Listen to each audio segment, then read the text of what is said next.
देखो 11.1 का दूसरा प्रश्न देखते हैं ना, क्या लिखा है, एक वृत्त के चतुर्थांश यानी कि क्वाड्रेंट उसका क्षेत्रफल ज्ञात कीजिए और उसकी परिधि दे रखी है आपको 22 सेंटीमीटर। ठीक है, तो यहाँ पर प्रश्न नंबर 2 है 11.1 का दिया गया है। इसमें हम लिखेंगे तो सबसे पहले क्या लिखेंगे, परिधि दे रखी है, तो परिधि लिख दी हमने 22 सेंटीमीटर। ठीक है, अब देखो इसमें परिधि है तो परिधि को फिर अपन थोड़ा हल करेंगे। तो यहाँ परिधि का एक सूत्र होता है हमारे पास, है ना, हमने सीखा भी था। क्या लिखते हैं परिधि का सूत्र 2πr। तो ये 2πr का मान दे रखा है हमको 22। अभी जो पहले अपने बेसिक पढ़ा था उसमें लिखा है वृत्त की परिधि बराबर 2πr। इधर समझो, ये लिखा हमने 2 × पाई का मान दे रखा है 22/7 और ये r, ये ऐसा कैसे, क्योंकि r का मान हमारे पास नहीं है। ठीक है, अब r का मान हमको निकालना है, तो ये 2 और ये 22/7 दोनों को बराबर के उधर लेना पड़ेगा। तो पहले बराबर के उधर जो बेटा है उसको लिखेंगे तो 22 बेटा है, 2 इधर गुणे में है, इधर जाएगा तो बटे में। ठीक है, गुणे से बराबर के उधर जाएगा तो बटे में, फिर 22/7 उधर जाएगा, तो ये उधर जाएगा, क्या बन जाएगा 7/22। ठीक है, जो हर है वो अंश बन जाएगा और जो अंश है वो हर बन जाएगा। अब इसको हल करते हैं तो 22 से 22 कट गया, क्या बचा 7/2। तो यहाँ से हमारे पास त्रिज्या का मान है, r क्या है त्रिज्या, तो ये त्रिज्या का मान हमारे पास आ गया 7/2 और ये सेंटीमीटर है, तो ये भी किसमें रहेगा सेंटीमीटर।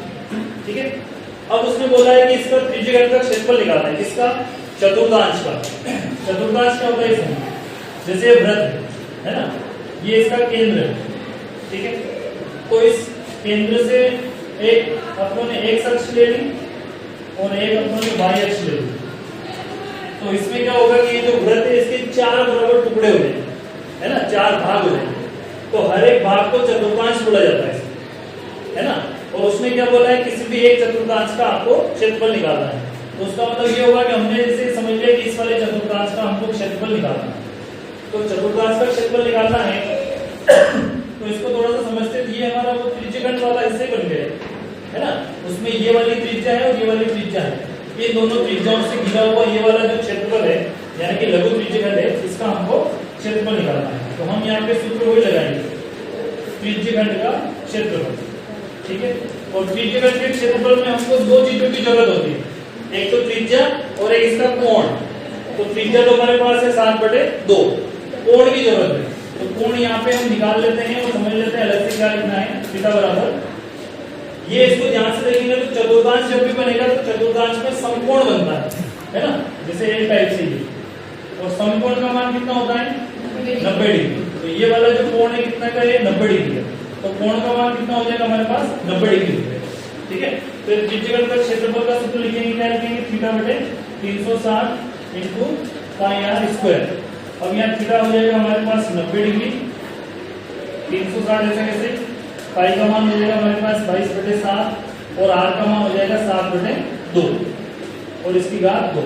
इसको हल कर लेते हैं, 0 से 0 कट गया, 9 9 36 1/4 हो जाएगा, इंटू ये 22/7 इंटू 7/2 इंटू 7/2, 7/2 की घात 2, तो उसको 2 बार गुणे में लिखेंगे, है ना।